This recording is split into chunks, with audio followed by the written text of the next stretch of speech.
conflicts in Africa are intrastate. And that doesn't necessarily involve borders because it's within the state.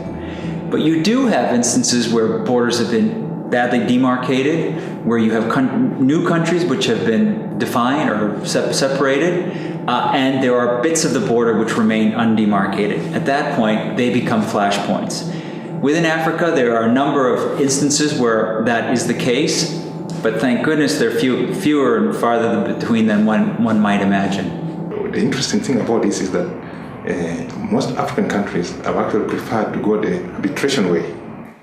And by going the arbitration way, they are going to the International Court of Justice. And out of the 110 cases that the ICJ has dealt with since 1947, it has had 25% have come from Africa. Well, today is the Sudan. 20% of the border remains to be defined, where the bulk of the oil is found, and it's going to be a hard slog and a difficult process to finally demarcate that border. Most of the disputes over the borders are actually about other things. They just end up being played out at the border.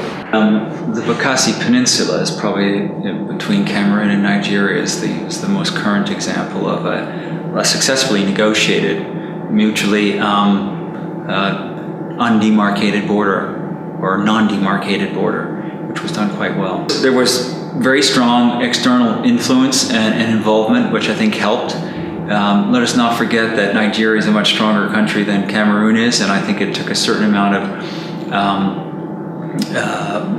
assistance from the outside world to ensure that there was agreement between these uneven partners. Addressing border disputes is much to do with how the leadership of the two countries relate to each other, and whether they are comfortable with each other, or if they want to play out these differences through other avenues. And mostly we find out in Africa the avenues that they choose to display the disputes or the differences around the borders. I think it's easy to blame the colonial map drawers for current problems, but current problems are current. And they're related often to the birth of new nations and the inability of the two new nations or one new nation and old nation to actually come to terms with what their mutual border will look like. Issues, I think it should be very important to know how those people could affect the borders, and the border could affect them as well. Everything is about people, and people on living the border area are, from my understanding, the major players that a mediation should take into account, so that the mediation could be successful.